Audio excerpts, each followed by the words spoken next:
Hi and good morning. It is Tuesday, the 22nd of November, 2016, and I have to tell you it is downright stinking chilly here in Florida. Let me see if I can kind of get this glare out of the back of this camera here a little bit. That's better. But listen, I have I have dealt with a lot of people here on the 14th Amendment, and I ask my typical pointed questions to try to narrow down where they get some of these ideas from, that the 14th Amendment has somehow made us or changed our status, and has made us some type of a corporate citizen of the United States. And I always ask these people, well, where do you get that? Well, it's in the legal mumbo jumbo. Well, even if you try to stretch that, I don't see it. So I want to do this video and let's just kind of look and see what was changed here and why.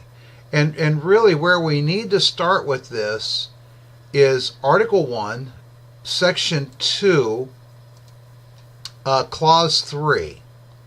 It says, representatives and direct taxes shall be apportioned among the several states which may be included within this union according to their respective numbers, which shall be determined by adding the whole number of free persons, including those bound to service for a term of years, and excluding Indians not taxed, 3/5 of all other persons. Now, this, today we read this and it seems very, very confusing, and there's a lot here, and I may have to break this up into two videos. First of all, this clearly states that direct taxes shall be apportioned among the states, not the people.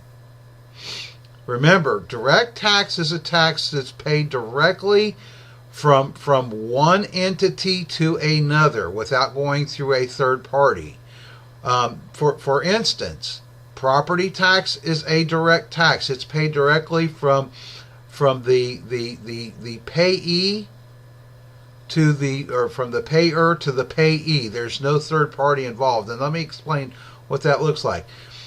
An example of an indirect tax would be you going out and purchasing something, and a tax is apportioned to that item or a service, and so there's a tax that's apportioned to that that's either on the attached to that the vendor then gives to the government. So it doesn't go directly from the payer to the government. There's a third party involved. That's an indirect tax. Now this is talking about direct taxes here, and it says it shall be apportioned among the several states which shall be made included in this union according to their. In other words, when as the states were still being formed and put together, direct taxes were collected by the amount of people who were residing in those states. This is why they had the census every 10 years. And it was determined by the number of free persons, including those bound to service. Now, these are indentured servants.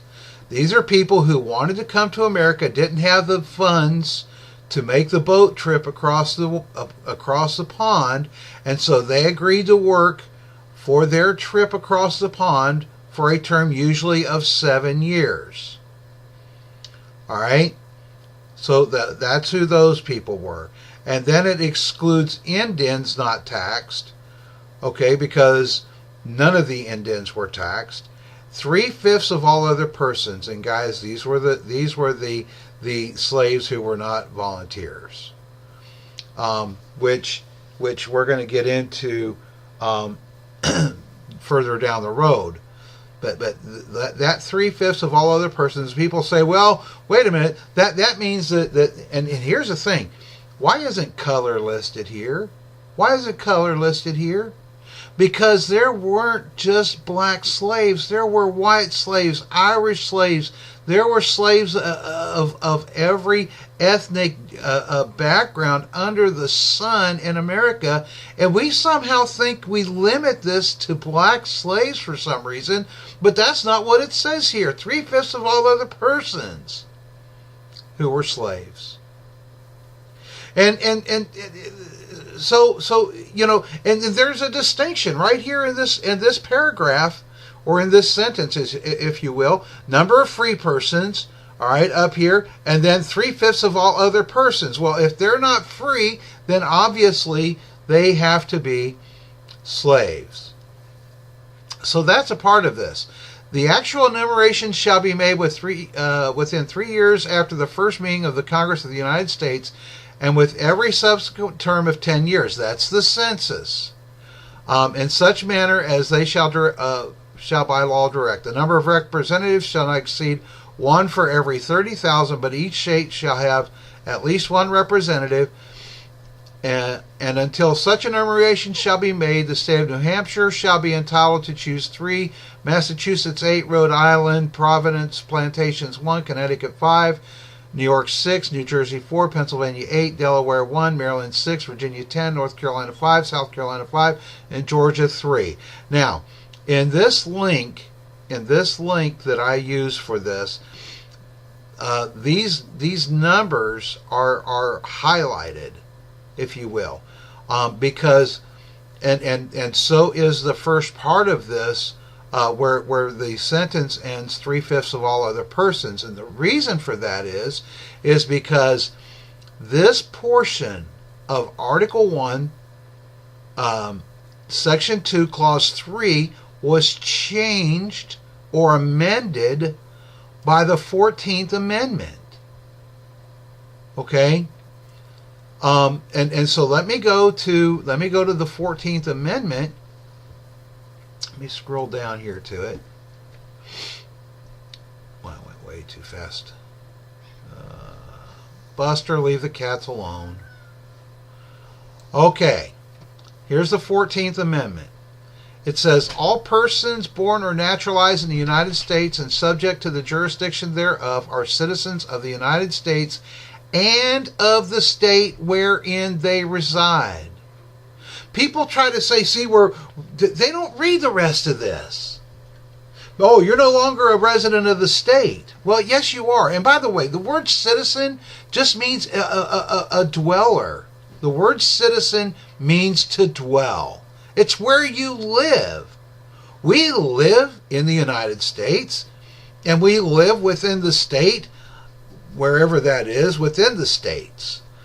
No state shall make or enforce any law which shall abridge, which means to shorten or interfere with the privileges or immunities of citizens of the United States, nor shall any state deprive any person of life, liberty, or property without due process of law, nor deny to any person within its jurisdiction the equal protection of the laws. What laws, guys? The laws that are already written in this Constitution. You have to realize that there were people who were, and I'm not saying that all this was right, but before you had the slaves and stuff and everything else, they were not considered equal citizens at the time the original Constitution was written. And so what the 14th Amendment does is it takes those people who were not technically under the Constitution and places them under the Constitution. But what else did the 14th Amendment do? Well, it changed how direct taxes were collected amongst the several states, because Clause 2 says this: representatives shall be apportioned among the several states according to their respective numbers, counting the whole number of persons in each state. Remember, it was 3/5 before. Now it's the whole number of persons in each state, excluding Indians not taxed. So Indians are still exempt from that.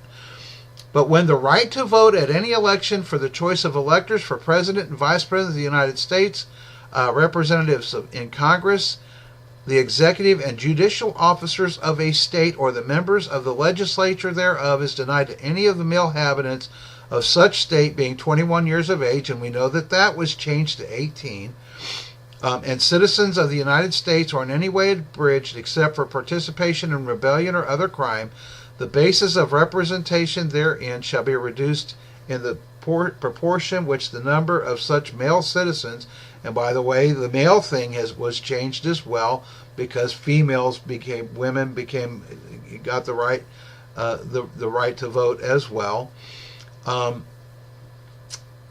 where did I leave off? Shall bear to the whole number of citizens, male citizens, the age of 21. So here's the thing what this did. All right, here's the thing what this did. Nowhere does it state that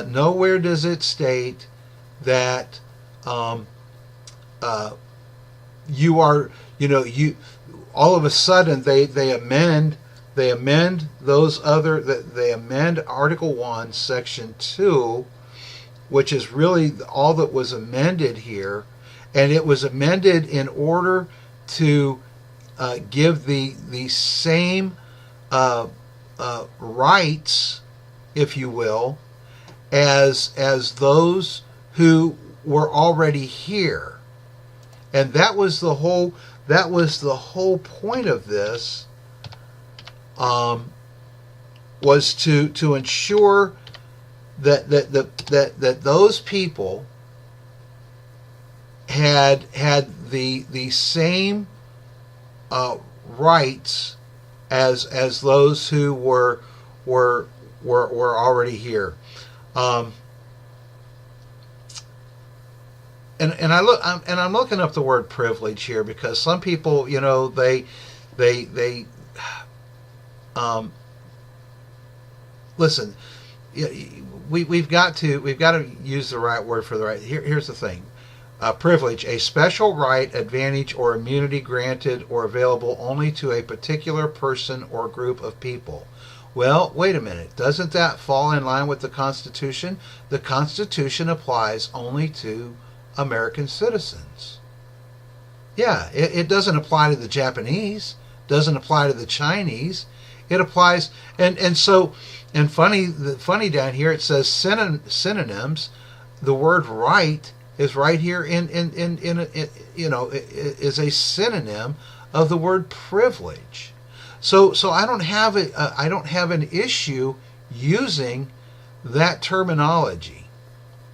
But at the end of the day, guys, there's nothing in the 14th Amendment to be afraid of, because all it did was it gave people who were once not considered free people until the 13th Amendment. And I know there's supposedly two 13th Amendments out there, and that's for a different discussion someday. But at the end of the day, when slaves were given their freedom and slavery was abolished, our legislators felt the need to amend Article 1, Section 2, in order to reflect that, and to ensure that those people who were granted freedom were guaranteed under the same Constitution that you and I are. That's all this was. And how they collect taxes from the states. That's all that was changed, guys. That's all that was changed. All right, I'm going to end this. I actually got it done in one video, so we'll keep working on stuff and explaining this as time goes on. Have a good day.